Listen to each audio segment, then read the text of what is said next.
ఇంకొక పక్క national highways మీరు చూస్తే 64 నేషనల్ హైవే ప్రాజెక్టు జరుగుతున్నాయి. 1,03,667 కోట్ల రూపాయలు ఇన్వెస్ట్ చేసే పరిస్థితికి వస్తున్నారు. ఈ రెండు డిపార్ట్మెంట్లో డబ్బులు ఉన్నాయి. రెండు కలిపి 40,000 కోట్ల రూపాయలు ఫర్ ఇయర్ ఖర్చు పెట్టబోతున్నారు. వన్స్ ఈ రెండు కానీ పూర్తయితే మేజర్ ఇన్వెస్ట్మెంట్ మన రాష్ట్రానికి వచ్చే పరిస్థితి వస్తుంది. లాజిస్టిక్స్లో మనకు ఎనలేని ఫెసిలిటీ వచ్చే పరిస్థితి వస్తుంది.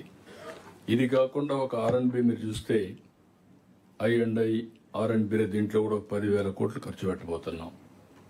పోర్ట్స్ కానీ, ఎయిర్పోర్ట్స్ కానీ, రోడ్స్ కానీ ఇవన్నీ కూడా, ఇంకో పక్కన ఫిషింగ్ హార్బర్స్ కానీ ఇవన్నీ కూడా దగ్గర ఒక 10,000 కోట్లు సంవత్సరానికి ఖర్చు పెడుతున్నాం. ఇవన్నీ ఎందుకు చెప్తున్నానంటే ఇంత పెద్ద ఎత్తున పెట్టుబడులు పెట్టినప్పుడు దాన్ని లాజికల్గా తీసుకుపోయే బాధ్యత, అదే సమయంలో ఎలాంటి లా అండ్ ఆర్డర్ లేకుండా సమస్యలు లేకుండా చేసే రెస్పాన్సిబిలిటీ మన మీద ఉంది. ఇప్పుడు రాష్ట్రంలో మీరు చూస్తే మొత్తం 794 ప్రాజెక్టులు, దగ్గర 22,25,000 కోట్ల పెట్టుబడి, 23,75,000 కోట్ల రూపాయల మందికి ఉద్యోగాలు. ఇవన్నీ కూడా different departments, energy, industries, I&I, IT, multi department investment, APCRDA, tourism, food processing, MAUD, textile, education, health అన్నిట్లో కూడా పెద్ద ఎత్తున పెట్టుబడులు వస్తున్నాయి. ఇంకా 3 years ఉంది. ఈ 2 yearsకి వచ్చిన ఇన్వెస్ట్మెంట్ని లాజికల్గా తీసుకుపోవడం ఒక యాంగిల్, మళ్ళీ వచ్చే పెట్టుబడుల్ని మనం ఎక్కడికక్కడ అట్రాక్ట్ చేస్తూ ముందుకు పోవాల్సిన అవసరం ఉంది. ఇంకొక పక్క ఇరిగేషన్ కూడా చాలా స్పష్టంగా ఒక టార్గెట్ పెట్టుకున్నాం. నేను ముందే చెప్పాను, పోలవరం ప్రాజెక్టు పూర్తి చేస్తే that will be a big asset for the state. Polavaram ఒక వరంగా తయారవుతుంది. పోలవరాన్ని పూర్తి చేయడమే కాకుండా అటు శ్రీకాకుళం వరకు అనుసంధానం చేసుకుని ఉత్తరాంధ్ర సుజల స్రవంతి ద్వారా, అదే మరి ఇప్పటికే కృష్ణానది తీసుకొచ్చాం. రేపు నల్లమల సాగర్ గాని తీసుకుపోతే పెద్ద ఎత్తున వెసులుబాటు వచ్చే పరిస్థితి వస్తుంది. ఇక్కడ అన్నీ కూడా మీరు చూసినప్పుడు పోలవరం నుంచి ఈ సంవత్సరం అనకాపల్లి వరకు నీళ్లు ఇస్తున్నాం ఎడమ కాలువ ద్వారా. ఇంకో పక్క వెలుగొండ ఈ సంవత్సరం పూర్తి చేస్తాం. పెండింగ్ ఉన్న అన్ని ప్రాబ్లమ్స్ అన్నీ కూడా అటెండ్ అవుతున్నాం. ఇవన్నీ కూడా నేరేడు బ్యారేజ్ ఎన్నేళ్ళ నుంచి, 50 సంవత్సరాల నుంచి పెండింగ్ ఉండే ఇష్యూ ఇది. ఈరోజు కూడా క్లియర్ అయింది. ఈ సంవత్సరం దానికి కూడా వర్క్ స్టార్ట్ చేయబోతున్నాం. అక్కడ మొత్తం ఈరమండలం ఎత్తిపోతలు కానీ, మద్దు వలస స్టేజ్ 2 కానీ, నాగావళి చంపావతి అనుసంధానం ఇవన్నీ కూడా మనం కంప్లీట్ చేసుకొని ఉత్తరాంధ్రలో ఇంతవరకు పెండింగ్ ఉన్న అన్ని ప్రాజెక్టులు రాబోయే 2 ఏళ్లలో పూర్తి చేయబోతున్నాం. ఇంకొక పక్కన ఇక్కడ రాయలసీమలో కూడా అందిరి నీవా, ఇది కూడా అందిరి నీవా వరకు పోవాలి. ఇంతవరకు అక్కడికి పోలేకపోయాం. ఈ సంవత్సరం నీవాకు కూడా దీన్ని పూర్తి చేసే పరిస్థితికి వస్తున్నాం. కడాన అందిరి శ్రీశైలం నుంచి ఏదైతే కళ్యాణ్ డ్యామ్ వెంకటేశ్వర స్వామి పాద చెంతాలకు తీసుకొచ్చే పరిస్థితి వచ్చింది. అంటే శ్రీశైలం అక్కడి నుంచి వెంకటేశ్వర స్వామి దగ్గరికి ఈ ప్రాజెక్టు కూడా ఈ సంవత్సరం పూర్తి చేస్తున్నాం. ఇలాంటివి 1-2 ప్రాజెక్ట్స్ కాదు, ఒక 25 ప్రాజెక్ట్స్కి మనం ముందుకు తీసుకుపోవాల్సిన అవసరం ఉంది. కాటన్ బ్యారేజ్ గేట్స్ అన్నీ కూడా జూన్ 26కి పూర్తి చేయాలని, పోలవరం ఎడమ కాల్వ జూలై 26కి చేయాలని, గుంటూరు ఛానల్ ఆధునీకరణ జూలై 26కి, వెలుగొండ ఫేజ్ 1 ఆగస్టు 26, తుంగభద్ర కొత్తగా గేట్ లైన్ని పెట్టి July 26, Peruru branch August 26, Paleru reservoir August 26, Nered barrage foundation November 26, Madduvalasa stage 2 27 జనవరికి పూర్తి చేయాలని, హీరమండలం ఎత్తిపోతల పథకం ఏప్రిల్ 27, నాగావళి చంపావతి నదులనుసంధానం జూన్ 27, పోలవరం జూన్. దానికంటే ముందే ఆ పరిస్థితిని బట్టి ప్రాజెక్ట్ ఈజ్ రెడీ. దాన్ని బట్టి అక్కడ వచ్చే గోదావరి పుష్కరాలను బట్టి డిసైడ్ చేసుకుంటాం. Budameru flood protection June 27. Muktyala ఎత్తిపోతల పథకం ఇది కూడా జూన్కి పూర్తి చేయాలని next year. Vamsadhara stage 2 Hiramandalam reservoir July 27.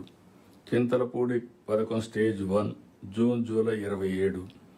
Handri Neeva Adavipalli వరకు జూలై 27. అక్కడి నుంచి నేరుగా మూలపల్లి చిత్తూరు కూడా తీసుకెళ్తున్నాం. తోటపల్లి డిస్ట్రిబ్యూటర్స్ కూడా జూలైలో పూర్తి చేస్తాం. మడకసర బ్రాంచ్ కెనాల్ వైడనింగ్ కూడా పూర్తి చేస్తున్నాం 27 డిసెంబర్కి. జంజావతి రిజర్వాయర్ని డిసెంబర్ 27కి. వేదవతి కూడా జూన్ 28. భైరవాని తిప్ప అప్పర్ పెన్నార్ జూన్ 28 పూర్తి చేయాలని. ఇవన్నీ కూడా మీరు గుర్తుపెట్టుకోవాల్సి. ఇన్ని ప్రాజెక్టులు జరిగినప్పుడు జిల్లా అడ్మినిస్ట్రేషన్ ఎక్కడ కూడా ల్యాండ్ ఎక్విజిషన్ కానీ ఎలాంటి సమస్యలు లేకుండా మీరు చేయాల్సిన అవసరం ఉంది.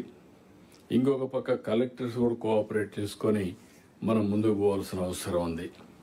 ఈ 2 రోజుల్లో నేను ఇవన్నీ కూడా నా వరకు నాలెడ్జ్ ఉంటే చాలదు, మీ అందరూ కూడా సెన్సిటైజ్ కావాల్సిన అవసరం ఉంది. ఒక పెద్ద ఎత్తున ప్రభుత్వం చేసే అభివృద్ధి, ప్రైవేట్ ఇన్వెస్ట్మెంట్స్ ఇవన్నీ కూడా ముందుకు పోయే పరిస్థితి వస్తుంది. ఒక టైం బౌండ్ ప్రోగ్రాం పెట్టుకొని మనం ముందుకు పోతున్నాం.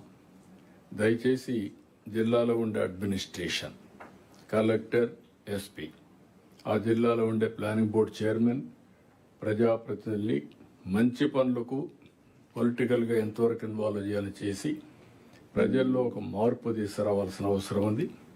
ప్రజలకు మంచి జరిగే విధంగా ముందుకు పోవాల్సిన అవసరం ఉంది. ల్యాండ్ ఉంది ఇక్కడ, రాజధానిలో కూడా ల్యాండ్ ఇచ్చారు కాబట్టి పెద్ద ఎత్తున డెవలప్మెంట్ జరుగుతున్నాయి. బాగా డెవలప్ అయినటువంటి గోదావరి జిల్లాల్లో ల్యాండ్ కొరత ఉంది. ల్యాండ్ కొరత ఉండేది ఇక్కడ. అభివృద్ధి కొంతవరకు ఇండస్ట్రీ కానీ టూరిజం కానీ ఇలాంటి రావడానికి కొంచెం ప్రాబ్లం వస్తుంది. దీన్ని ఏ విధంగా ఓవర్కమ్ కావాలనో ఇవన్నీ ఓవర్కమ్ కావాల్సిన అవసరం ఉంది. మీరు ప్రజల్లో చర్చ చేయాల్సిన అవసరం ఉంది.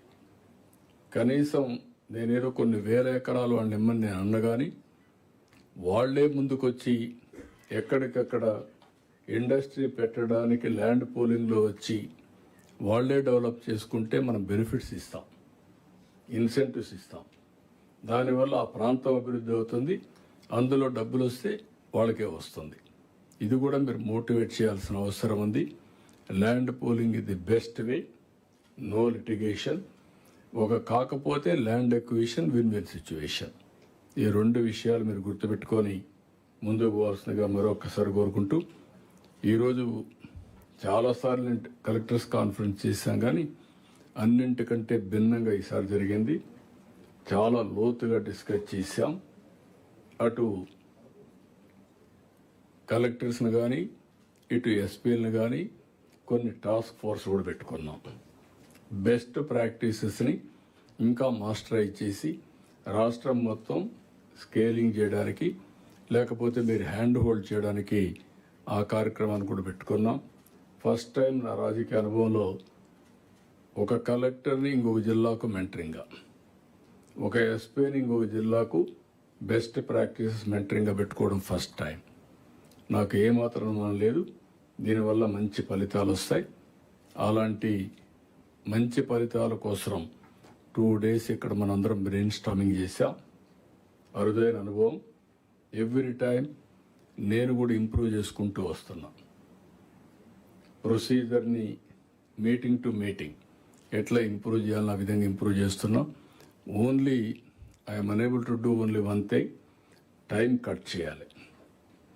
నెక్స్ట్ కలెక్టర్స్ కాన్ఫరెన్స్లో మ్యాక్సిమం 6 to 7 hours కంటే ఉండకుండా 2 days కలిపి 12 లేకపోతే 13 గంటల్లో పూర్తి చేసేట్టుగా 10 to 5 చేసేది పెడితే పర్ఫెక్ట్గా వస్తుంది. అది కూడా అసాధ్యం కాదు. మీరందరూ ప్రిపేర్ అయితే అన్ని పనులు అనుకున్నట్టు మీరు చేస్తూ ఉంటే ఇక్కడ ఇంత డిస్కషన్ కూడా అవసరం లేదు. కాబట్టి wonderful experience. I wish all the best. Thank you అనండి.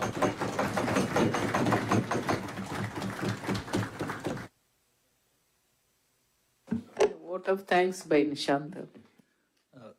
Sir, On behalf of all the participants, sir, I would like to propose a vote of thanks, sir. Sir, the unwavering commitment and contagious energy with which on